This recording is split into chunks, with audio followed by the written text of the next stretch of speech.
Hello guys, कैसे हैं आप सब लोग। उम्मीद करता हूँ खैरियत से होंगे, मज़े में होंगे, फिट होंगे। तो मेरा नाम है आसिम और आज मैं आप लोगों को अपनी ट्रांसप्लांट के बाद की जर्नी शेयर करूँगा कि मुझे ट्रांसप्लांट के बाद किन किन मुश्किलात का सामना करना पड़ा, किस किस परेशानियों से गुज़रना पड़ा। ट्रांसप्लांट से पहले तो कोई परेशानी नहीं थी इतनी, लेकिन मेरी सही परेशानियाँ शुरू हुई हैं ट्रांसप्लांट के बाद। और कौन कौन सी परेशानियाँ थी और क्या वजह थी, ये सारा मैं आज आपको अपना इस वीडियो में शेयर करूँगा। ठीक है। तो आज मुझे ट्रांसप्लांट करवाए हुए तकरीबन पूरे 2 महीने हो गए हैं। ठीक है। ट्रांसप्लांट जब हुआ मेरा तो सब कुछ ठीक था, नॉर्मल था। ट्रांसप्लांट बड़ा अच्छा हुआ था। सर्जन्स ने हमें मुबारकबाद भी दी थी। ट्रांसप्लांट के बाद जब आईसीयू में मुझे शिफ्ट किया गया ना, तो मुझे नहीं था पता, मुझे घर वालों ने बताया। तो स्कैन कोई मशीन होती है, कहते हैं वो स्कैन वाली मशीन तुम्हारे ऊपर रखी गई थी। वो सारी रात चेक करते हैं रहे हैं कि किडनी सही तरह से काम कर रही है या नहीं कर रही। वो एक स्कैन मशीन होती है, मुझे उसका आइडिया नहीं है। तो जो जब सुबह हुई ना, तो डॉक्टरों ने, सर्जन ने हमारे घर वालों को सबको मुबारकबाद दी कि मुबारक हो, बहुत अच्छा ट्रांसप्लांट हुआ है। किडनी बहुत स्मूथ तरीके से ट्रांसप्लांट हुआ है। वेन्स बड़ी अच्छी जुड़ी हैं इनकी, अटैच हुई हैं, और किडनी वर्क भी बड़ा अच्छा काम कर रही है। सारे रिलैक्स हो गए कि चलें ठीक है, शुक्र अल्हम्दुलिल्लाह कि सब कुछ ठीक ठाक हो गया है, ट्रांसप्लांट बड़ा अच्छा हुआ है। तो ये 2-3 दिन अच्छा रहा है, सब कुछ अच्छा रहा है। भूख भूख भी लगी है, बड़ा मैं भी अच्छा फ़ील कर रहा था जब आईसीयू में था। तो ट्रांसप्लांट से पहले ना मेरा क्रिएटिनिन था 6.6। ट्रांसप्लांट के बाद आहिस्ता आहिस्ता नीचे आना शुरू हो गया। ठीक है, 3.9 आया, फिर 3.7, 3.5, 3.3 पे आके वो अटक गया, स्टेबल हो गया। ठीक है। वो स्टेबल भी इस तरह का हुआ है कि एक दिन 3.3 पे रहा है, अगले दिन टेस्ट हुआ है, वो 3.3 से थोड़ा सा 2 पॉइंट ऊपर चला गया। ऐसे रोज़ टेस्ट होने शुरू हुए, वो पॉइंट 2 पॉइंट कर कर के वो ऊपर जाना शुरू हो गया। ठीक है, बजाय नीचे आने के वो ऊपर जाना शुरू हो गया। तो आहिस्ता आहिस्ता वो चला गया 3.94 तक, बल्कि 4.2 तक गया हुआ था। वो आहिस्ता आहिस्ता ऊपर जाना शुरू हो गया। ठीक है। तो वो बजाय नीचे आने के वो ऊपर जाना शुरू हो गया, पॉइंट 2 पॉइंट कर करके ना ऊपर जाना शुरू हो गया। लेकिन जो मेरा नेफ्रोलॉजिस्ट था ना, उसको कोई वजह नज़र नहीं थी आ रही। एक होती है रिजेक्शन, यूरिन कम हो जाए, ठीक है, यूरिन बंद हो जाए, यूरिन नहीं आ रहा आपको, लेकिन यूरिन ठीक आ रहा था। तो वो ना फ़िल्ट्रेशन ठीक थी, लेकिन थोड़ा स्लो कर रही थी किडनी।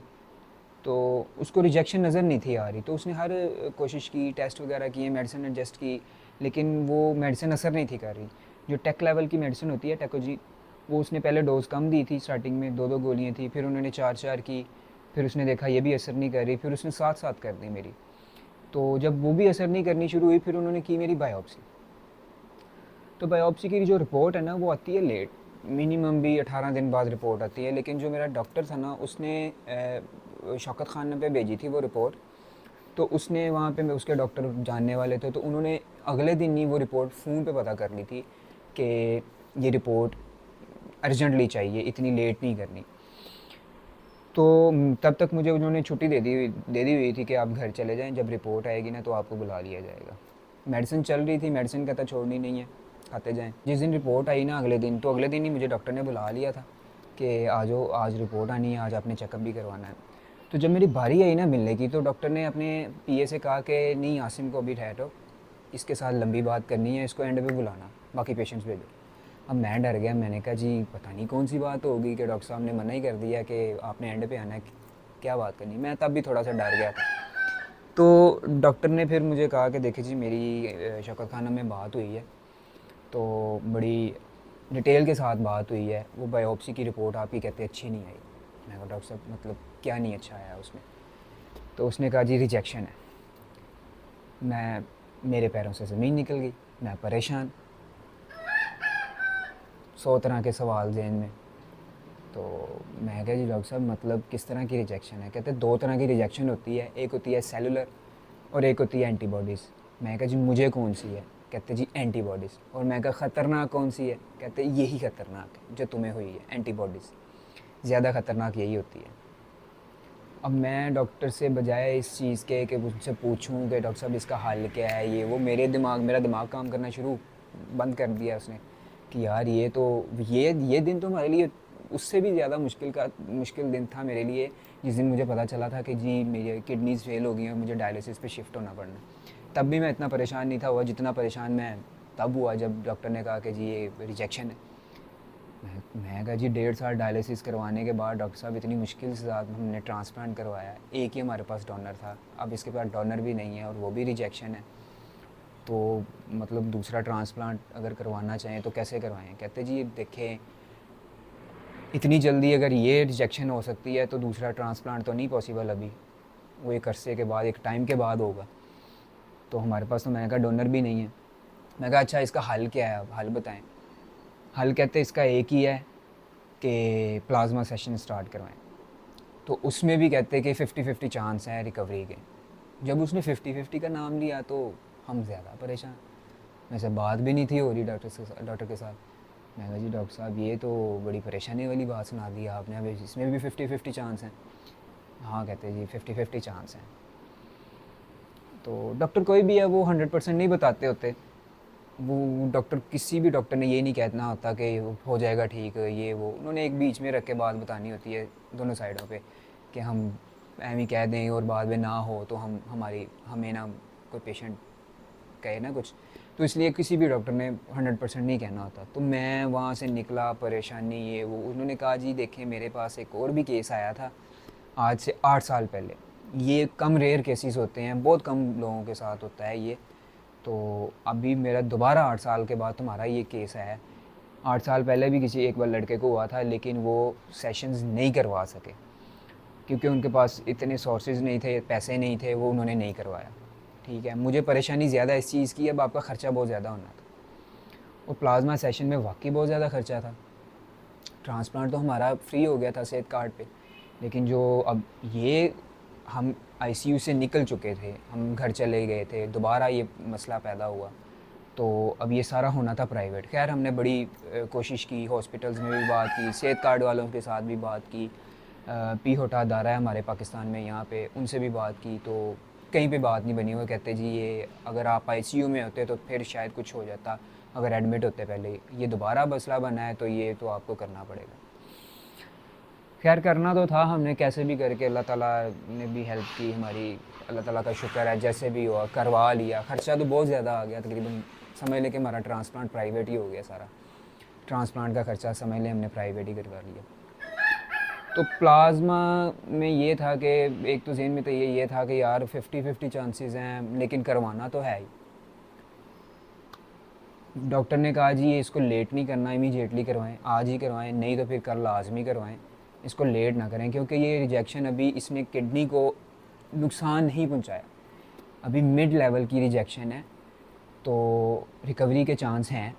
अगर आप लेट करेंगे तो आपकी गुर्दा डैमेज होगा, गुर्दा डैमेज होना स्टार्ट हो जाएगा, प्रोटीन आनी स्टार्ट हो जाएगी, अभी प्रोटीन नहीं आ रही, अभी एंटीबॉडीज़ बननी स्टार्ट हुई हैं और उसने किडनी का वर्क स्लो कर दिया हुआ है लेकिन किडनी को नुकसान नहीं पहुंचाया। तो हमने टाइम नहीं ज़ाया किया, अगले दिन ही प्लाज्मा स्टार्ट करवा लिया और डॉक्टर भी खुद भी बड़ा परेशान था, उसने उसने बाकी पेशेंट्स को इतना ध्यान नहीं था दे रहा जितना मुझे दे रहा था।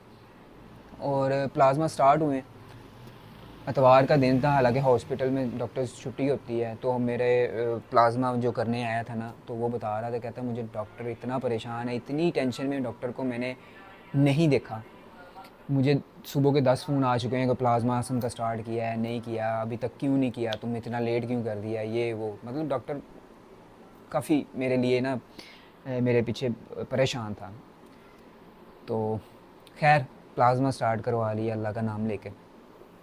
अब प्लाज्मा का जो सेशन था वो 6 दिन का सेशन थे, प्रोसीजर था। 6 दिन का ऐसे था कि पहले दिन प्लाज्मा करते हैं, फिर उसके अगले दिन इंजेक्शन लगाते हैं, आईवीआई के इंजेक्शन। प्लाज्मा में ये होता है कि वो जैसे डायलिसिस करते हैं ना वैसे ही होता है, लेकिन उसमें एक सिरिंज लगाते हैं, उसमें ब्लड को कुछ नहीं करते, ब्लड निकालते हैं और उसमें से जो एंटीबॉडीज़ हैं ना उनको उन्होंने निकालना होता है। एक साइड पे सी वो थैलियाँ बनाई होती हैं उन्होंने, उसमें वो एंटीबॉडीज़ को निकालते रहते हैं। ठीक है, ब्लड को उन्होंने कुछ नहीं करना, ब्लड को ही वॉश नहीं करना, बस वो एक गंदा पानी जो होता है ना वो एक साइड पे उन्होंने थैलियों में निकालते जाना है वो थैली में जितना पानी होता है येलो कलर का पानी होता है, उसके अंदर एंटीबॉडीज़ होती हैं, ठीक है। जैसे कि एक गिलास ले लें पानी का, भर लें और उसमें 1 चम्मच चीनी डाल दें, वो जो चीनी डालते हैं समझ लें वो एंटीबॉडीज़ है, बाकी पानी है वो उन्होंने वो निकालनी है, वो एंटीबॉडीज़ साफ़ करते हैं, ठीक है। वो एक दिन एंटीबॉडीज़ निकालते हैं, अगले दिन जो इंजेक्शन लगते हैं ना आईवीआई के जो एंटीबॉडीज़ उन्होंने निकाली हैं और जो नई एंटीबॉडीज़ बन रही है ना उनको वीक करना है, उनको सुलाना है, ताकि उनको कमज़ोर करके ये ना लगे कि ये गुर्दा बाहर से आया है। जैसे पहली एंटीबॉडीज़ को पता चल गया ये गुर्दा बाहर से लिया है, अपना नहीं है, ठीक है। जो नई एंटीबॉडीज़ बन रही है उनको सुलाते हैं और उनको यकीन दिलाते हैं ये गुर्दा अपनी ही बॉडी का है, बाहर से नहीं लिया। तो ये प्लाज्मा सेशन का सीन है। तो ये 6 दिन का प्रोसीजर है, टोटल 12 दिन हुआ था, ठीक है। तो इसमें मुझे डॉक्टर ने भी कहा था कि ये ना आपका मतलब क्रेटिनाइन इतनी जल्दी नीचे नहीं आएगा, थोड़ा टाइम लेगा, आहिस्ता आहिस्ता नीचे आएगा। लेकिन अल्हम्दुलिल्लाह जब उसने डॉक्टर साहब ने पहले दिन सेशन हुआ ना, पहले सेशन के बाद जब रिपोर्ट की तो मेरा क्रेटिनाइन में फ़र्क आना स्टार्ट हो गया था। मैक्सिमम 4.2 तक गया था और 4.2 से पहले सेशन के बाद ही 2 पॉइंट नीचे आ गया था, 3.9 पे आ गया था। तो शुक्र अल्हम्दुलिल्लाह डॉक्टर ने मुझे फिर कहा कि जी आपने रेगुलर मुझे चेक करवाना है, रेगुलर, कोई दिन मिस नहीं करना, मैं रोज़ आपकी मेडिसिन में देखूंगा क्या चेंजिंग करनी है क्या नहीं करनी, ठीक है। तो इसलिए आपने रोज़ मुझे चेक करवाना है, मेरे प्राइवेट क्लिनिक पे आ जाया करें, जिस दिन मैं इधर बैठूँ इधर आ जाया करें हॉस्पिटल में, जिस दिन यहाँ पे ना बैठूँ उस दिन प्राइवेट आ जाना है आपने, बेशक फ़ीस नहीं देनी लेकिन मुझे रेगुलर चेक करवाना है और मैं देखूँगा, रोज़ आपकी रिपोर्ट्स लूँगा क्या इम्प्रूवमेंट आ रही है। तो माशाल्लाह प्लाज्मा जैसे स्टार्ट हुआ तो इम्प्रूवमेंट आनी स्टार्ट हो गई थी।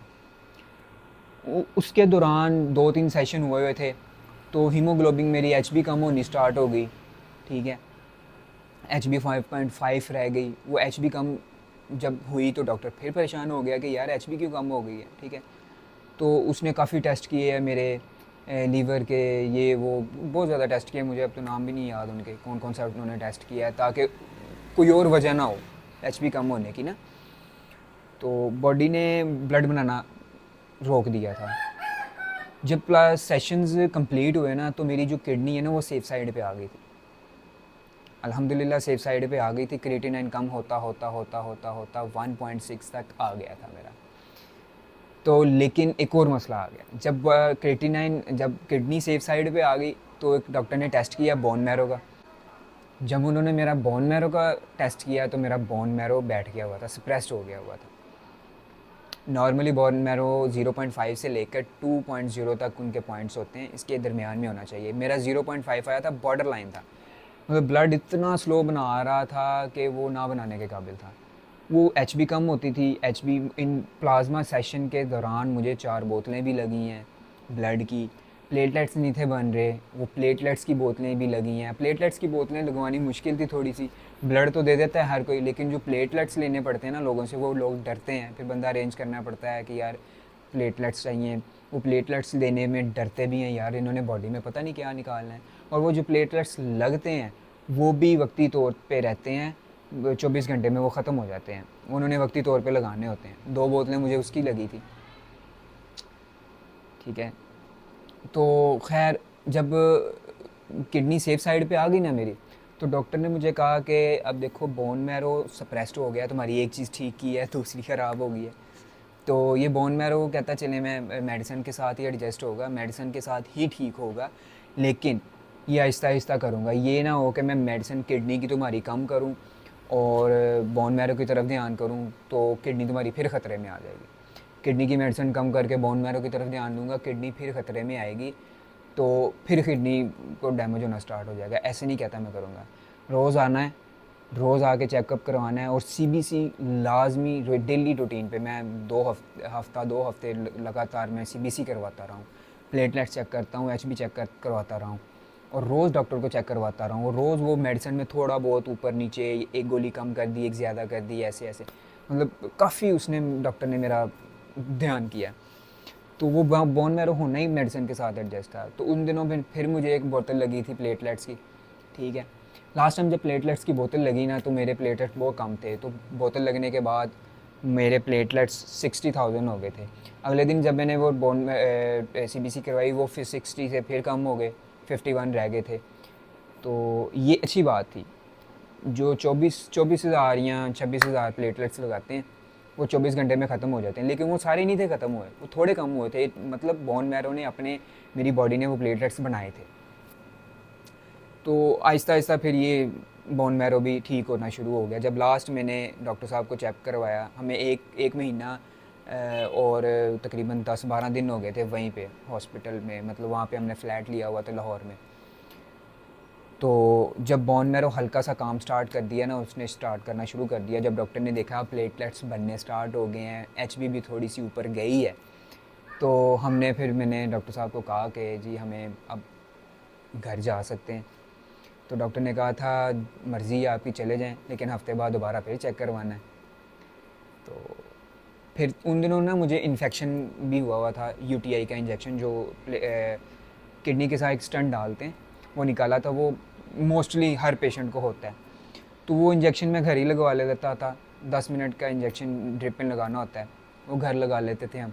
तो हफ्ता एक लगाने थे। तो मैंने कहा फिर डॉक्टर साहब मैं इंजेक्शन भी चल रहे हैं अभी, तो अगले जुमेरात अगले हफ्ते फिर हम आपको ना चेक करवा के, फॉलोअप करवा के फिर घर चले जाएंगे। तो डॉक्टर कहता है ठीक है, मर्ज़ी है आपकी। तो वो जो फॉलोअप था ना हमारा, वो बड़ा इम्पोर्टेंट था। फॉलोअप का दिन आया, ठीक है, वो तब इन्फेक्शन भी ख़त्म हो गया था मेरा, और डॉक्टर को चेकअप करवाया, रिपोर्ट हमने जाके सैंपल दिए। तो अब रिपोर्ट के सर पे था कि हमने घर जाना है कि नहीं जाना। उस रिपोर्ट की बहुत टेंशन थी। मैं कहता हूँ कि इतना परेशान था ना तब मैं, कि पता नहीं क्या होगा यार, क्या चीज़ है क्या नहीं, किस तरह की रिपोर्ट्स आएंगी। बस दुआ ये थी कि HB ज़्यादा हो जाए और प्लेटलेट्स ज़्यादा हो जाएँ। क्रिएटिनिन तो अब सही आ गया। तो सारा कुछ, फिर वो जो रिपोर्ट आई ना मेरे सामने, तो मैंने जब प्लेटलेट्स देखे ना, तो माशाल्लाह प्लेटलेट्स मेरे हो गए थे 1 लाख से ऊपर। प्लेटलेट्स मेरे 1 लाख से ऊपर चले गए थे। HB भी, हीमोग्लोबिन वो भी 9 से ऊपर चली गई थी। मतलब मेरा बोन मैरो काम करना शुरू हो गया था। तो हमने शुक्र अदा किया, डॉक्टर को दिखाया, डॉक्टर भी बड़ा खुश हुआ, डॉक्टर भी रिलैक्स हो गया। ठीक है। तो एक और बड़ी परेशानी थी मेरे लिए, मेरे जो स्टिचेस अब ओपन हुए थे ना, तो मेरे कुछ सुराख रह गए थे, वो हील नहीं थे हो रहे, क्योंकि प्लेटलेट्स नहीं थे बन रहे, HB पूरी नहीं थी हो रही बॉडी में।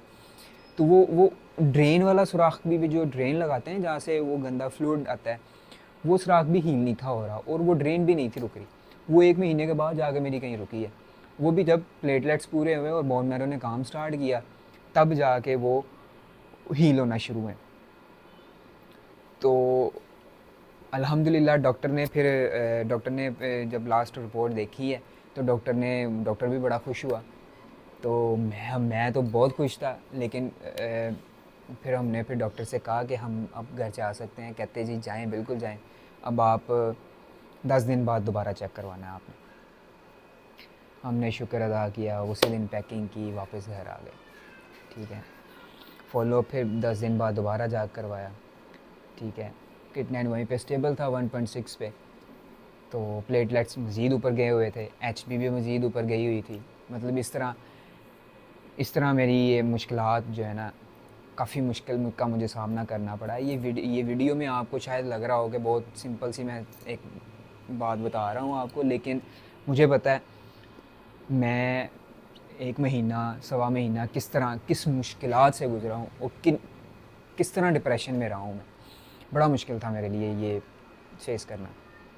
हालांकि मैं डिप्रेशन में जाने वाला बंदा नहीं हूँ, ठीक है, तो लेकिन मैं डिप्रेशन में जाना शुरू हो गया था, परेशान होना शुरू हो गया था। बड़ा मुश्किल था मेरे लिए ये सर्वाइव करना, ये करना, और रोज़ चक्कर लगाने, एक सवा महीना लगातार बग़ैर किसी दिन मिस किए, रोज़ हॉस्पिटल जाना है, रोज़ चेकअप करवाना है, रोज़ टेस्ट होने हैं, और रोज़ वापस आना है। और बाज़ ऐसे होता था एडमिट कर लेना उन्होंने, ब्लड कम हो गया, ब्लड लगवाओ जी, बंदे अरेंज करो, बड़ा मुश्किल था। लेकिन शुक्र अल्हम्दुलिल्लाह वो सारी मुश्किलात ख़त्म हो गई हैं। ठीक है। तो अभी मेरा 2 दिन बाद फिर फॉलोअप है। उस लास्ट टाइम डॉक्टर ने मुझे कहा था अब आपने 2 हफ्ते बाद, 2 वीक बाद दोबारा चेक करवाना है। तो मेरे 2 वीक कंप्लीट होने वाले हैं तकरीबन। 1-2 दिन बाद ये फ्राइडे को मेरा दोबारा फॉलोअप है, जाऊँगा। अल्लाह करे सब कुछ ठीक रहे, नॉर्मल रहे। तो पहले तो मैं बड़ा परेशान रहता था, लेकिन अब मैं रिलैक्स हूँ, अब सब कुछ ठीक है अल्हम्दुलिल्लाह, सब कुछ ठीक जा रहा है। तो मैं बस ऐसे ही है, ये बड़े कम केसेस में होता है। मैंने बड़े बंदे वहाँ पे ऐसे देखे हैं, बल्कि ज़्यादातर केसेस यही होता है, किडनी लगती है और हर बंदे का नॉर्मल क्रिएटिनिन आ जाता है 1-2 दिन बाद, 0.9 या 1 आ जाता है, और हफ्ते बाद वो छुट्टी हो जाती है, उनको घर चले जाते हैं। फिर 10 दिन बाद, 15 दिन बाद, महीने बाद उनका ट्रांसप्लांट होता है। तो मेरे ज़हन में आता था, या अल्लाह मेरे साथ ये आना, ये परेशानी होनी थी, मेरे साथ ये होना था, इतनी मुश्किल काट के फिर मैं मतलब 100 तरह के सवाल आते हैं ज़हन में। लेकिन शुक्र अल्हम्दुलिल्लाह मैंने वो चीज़ सर्वाइव की, खुद को बड़ा कंट्रोल भी किया है, मेंटली तौर पे फ्रेश अपने को बड़ा रोकने की कोशिश की है कि कुछ नहीं होगा यार, जहाँ पे इतनी मुश्किलात देखी हैं ये भी इंशाल्लाह गुजर जाएंगी, कोई बात नहीं। और मैंने बहुत सारे बंदे इस तरह के भी देखे हैं जिनका क्रिएटिनिन 2 पे स्टेबल है, 3-3 4-4 साल पे 2.5 पे स्टेबल है। मेन चीज़ होती है आपका क्रिएटिनिन स्टेबल होना चाहिए। तो ये थी मेरी ट्रांसप्लांट के बाद की जो जर्नी है। तो यही वजह थी कि मैं वीडियो नहीं बना रहा था, लेट इसलिए कर रहा था, मैं मेंटली तौर पे तैयार नहीं था, डिप्रेशन में था, बड़ी मुश्किलात से गुज़रा था, ठीक है। और जब लास्ट टाइम मुझे डॉक्टर ने घर भेजा ना, तो उसने मेरे भाई को एक बात कही, हालांकि मैं इन्फेक्शंस चल रहे थे मेरे, तो उन्होंने डॉक्टर ने मेरे ना भाई ने कहा कि तब मैं परेशान ज़्यादा रहना शुरू हो गया था। तो मेरा भाई ने ना, मैं बाहर बैठा हुआ था, फॉलोअप करवा लिया हुआ था, चेकअप करवा लिया था, एक यूरिन की रिपोर्ट चेक करवानी थी। तो वो मेरा भाई अकेला चला गया डॉक्टर को चेक करवाने। तो डॉक्टर को जा कहता कि डॉक्टर साहब ये परेशान बहुत होता है, टेंशन बहुत लेता है। तो डॉक्टर ने कहा कि उसका बनता है, वो जितनी मुश्किल से गुज़रा है ना, जितनी परेशानी से गुज़रा है, उसका बनता भी है। तो बाकी उसको जाके इसको घर ले जाएं और इसको 20-25 दिन या महीना एक रेस्ट करवाएं, फिर इसको कहें कि आप अपने काम पे जाए, यारों दोस्तों में बैठें, फ्रेंड्स में बैठें जाके, ताकि जो ना माइंड इसका और साइड पे डाइवर्ट हो। घर बैठा रहेगा, मोबाइल ज़्यादा यूज़ करेगा, अपने अपने बारे में सोचता रहेगा, ठीक है, तो इसका फिर ज़हन ऐसे खुलेगा नहीं, ये ज़्यादा परेशान करेगा। लेकिन मैं इस तरह का बंदा नहीं हूँ, मैं डिप्रेशन में, मैं आप लोगों को भी पता है, मैं डायलिसिस भी कभी परेशान नहीं था हुआ। लेकिन ये कुछ मेडिसिन का असर होता है ट्रांसप्लांट के बाद, कुछ मेडिसिन मुझे बहुत ज़्यादा खानी पड़ी थी। तो उसके बाद इन्फेक्शंस थे और मैं वाकई में गुज़रा, बड़ी परेशानी में गुज़रा हूँ, बड़ी मुश्किलात में से गुज़रा हूँ। इस मुश्किल में कोई भी बंदा सर्वाइव करना छोड़ देगा। तो इसलिए मैं डिप्रेशन में चला गया था। लेकिन शुक्र अल्हम्दुलिल्लाह, अल्लाह पाक का शुक्र है, बहुत जल्दी अल्लाह पाक ने मुझे इस परेशानी से गुजार लिया, निकाला भी है, ठीक है। तो 2 महीने हो गए हैं और 2 महीने में अल्हम्दुलिल्लाह मेरे सारा कुछ चीज़ें नॉर्मल हो गई हैं। हर बंदे की अपनी बॉडी होती है, अपनी बॉडी के हिसाब से उसने किडनी को चलाना होता है, रिकवर करना होता है, ठीक है। तो बस यही वजह थी कि मैं वीडियो नहीं था बना रहा और अपडेट नहीं कर रहा था आपको। तो आज मैं ज़रा थोड़ा मैं मेंटली तौर पे भी ठीक था, फ्रेश था, तो मैं कहा चलें आज वीडियो बना दें। काफ़ी लोग इंतज़ार कर रहे हैं और कुछ काफ़ी लोग मुझे मैसेजेस कर बार बार करते हैं कि भाई वीडियो क्यों नहीं बना रहे, कब बनाओगे वीडियो, ठीक है। तो मैं कहा चलें आज वीडियो बना लेते हैं आप लोगों के साथ। कोई भी रिजेक्शन है ना, अब तो दौर इस तरह का आ गया है कि मेडिसिन इतनी अच्छी अच्छी निकाल दी है उन्होंने, और कोई भी बीमारी है ना, उसका स्टार्टिंग में पता चल जाए, उसका हल निकल आता है। अगर वो एंड पे जाके बिल्कुल लास्ट स्टेज पे पता चले तो फिर वो मुश्किल हो जाती है। अगर स्टार्टिंग में पकड़ी जाए बीमारी तो उसका हल है, ठीक है। जैसे मेरा अभी मिड लेवल की रिजेक्शन थी, तो अल्हम्दुलिल्लाह वो रिकवर भी हो गई है और अब पहले से काफ़ी बेहतर फ़ील करता हूँ। क्योंकि जब रिजेक्शन स्टार्ट हुई थी ना, एंटीबॉडीज़ बननी स्टार्ट हुई थी, तो बिल्कुल भी मेरी जिस्म में जान नहीं थी, चला नहीं था जाता, सांस फूल जाता था, 2 कदम चलता था तो मेरा दिल करता था मैं वहीं पे लेट जाऊँ, ठीक है। तो इसलिए अभी तो फॉलोअप चेकअप वगैरह रेगुलर चल रहा था, तो इसलिए अल्हम्दुलिल्लाह टाइम पे पता चल गया रिजेक्शन का, तो इस चीज़ को रिकवर कर लिया डॉक्टर ने। माशाल्लाह डॉक्टर जो था ना, मुझे मिला जो डॉक्टर है वो बहुत सीनियर डॉक्टर था। डॉक्टर के मशवरे पे चलें, जो डॉक्टर कहेगा वही करना है, अपनी मर्ज़ी कोई नहीं करनी है आप लोगों ने। डॉक्टर्स को पता होता है, क्योंकि वो सिर्फ मेरा केस नहीं देख रहा, उसने रोज़ के हज़ारों केस देखने होते हैं और उसको पता होता है किस केस को किस तरह हैंडल करना है। तो जो डॉक्टर ने कहना है वही करना है। मेडिसिन भी डॉक्टर ने जो देनी है वो बाकायदगी से लेनी है, ठीक है। अपनी मर्ज़ी के साथ मेडिसिन के साथ चेंजिंग नहीं करनी कि यार मुझे ये मेडिसिन खाने के साथ ये मसला आ रहा है और ये ना हो कि इसका आप दिन में ये सोच रहे हैं यार इस मेडिसिन के साथ मसला है और मैं ये बंद कर दूँ। नहीं, जब तक डॉक्टर नहीं बंद करेगा आपने बंद नहीं करनी मेडिसिन। जो मेडिसिन दे रहा है वो खानी है। अब मेडिसिन, अब देखें कोई बुरी चीज़ नहीं है मेडिसिन। अब ये किडनी की मेडिसिन है मेरी, सारी उम्र खानी पड़ेगी, ठीक है। वो 2-3 गोलियाँ रह जाएगी एंड पे आके, और वो किडनी वो खाऊंगा तो मेरी किडनी सेफ साइड पे रहेगी, ठीक है। तो मैं पागल हूँ अगर वो मेडिसिन छोड़ूँ? वो छोड़ूंगा तो मुझे नुकसान होगा। मैं बहुत से बंदे देखे हैं जिनको सिर्फ बीपी का मसला होता है और डॉक्टर उनको एक मेडिसिन छोटी सी गोली लिख के दे देते हैं कि ये रेगुलर खानी है आपने, इसका ये खाने से आपका जो ब्लड प्रेशर है वो ऊपर नहीं जाएगा, ठीक है। तो मैं खाऊंगा? मैं नहीं खाऊंगा तो वह ब्लड प्रेशर मुझे मसला करेगा, ठीक है। तो मैं क्यों ना खाऊं? मैं खाऊंगा तो मेरी वो ब्लड प्रेशर कंट्रोल में रहेगा। अगर मैं कुछ गलत खा भी लूँ थोड़ा बहुत, तो वो बहुत ज़्यादा ऊपर तक नहीं लेके जाएगा, ब्लड प्रेशर को कंट्रोल में रखेगा। तो सारी उम्र भी ये गोली खानी पड़ जाए तो वो बुरी चीज़ नहीं है, अच्छी चीज़ है। कुछ लोग बुरा समझते हैं मेडिसिन को, ऐसे नहीं है। तो बस डॉक्टर के मशवरे के साथ चलें, जो डॉक्टर ने कहना है वो करें, उनको ज़्यादा पता है। अपना कुछ अपनी मर्ज़ी कुछ ना करें, कोई मेडिसिन में चेंजिंग ना करें अपनी। और बस ये है कि डाइट प्लान थोड़ा चेंज कर लें अपना, बाहर का खाना पीना छोड़ दें, घर का खाना पीना खाएं, जो दिल करता है खाएं लेकिन घर बनवा के खाएं। और रूटीन थोड़ी सी चेंज कर लें। अब किडनी नहीं डली है, हम तो पूरी कोशिश करेंगे उसको सेफ़ साइड पे रखने की, सारी उम्र चले, हम पूरी कोशिश करेंगे। बाकी अल्लाह ताला पे डिपेंड है, अल्लाह ताला पे छोड़ दें कि इसको कितनी देर चलना है, कितनी देर नहीं चलना है, ये सोचना ही छोड़ दें। क्योंकि ये सोचना शुरू कर दें आपके यार पता नहीं ये भी रिजेक्ट हो जाएगी ये वो, तो फिर तो आपसे सर्वाइव ही नहीं होगा ना। दुआ करें कि मेरी मतलब जो है आगे आने वाले टाइम में मज़ीद किसी परेशानी का सामना ना करना पड़े, किडनी सेफ़ साइड पे ही रहे, चलती रहे, अच्छी चले। तो आप लोग भी अपना ख्याल रखें। तो यही वजह थी जिसकी वजह से मैं वीडियो नहीं था बना रहा, तो कॉम्प्लिकेशंस आ गई थी बस, जिसकी वजह से अब अल्हम्दुलिल्लाह मैं ठीक हूँ। तो अब मैं इंशाल्लाह वीडियो बनाता रहूँगा आगे, शॉर्ट्स वीडियो भी बनाता रहूँगा, डेली की रूटीन शेयर कर दूँगा आपके साथ। मिलते हैं नेक्स्ट वीडियो में, दुआओं में याद रखिएगा। अल्लाह हाफ़िज़।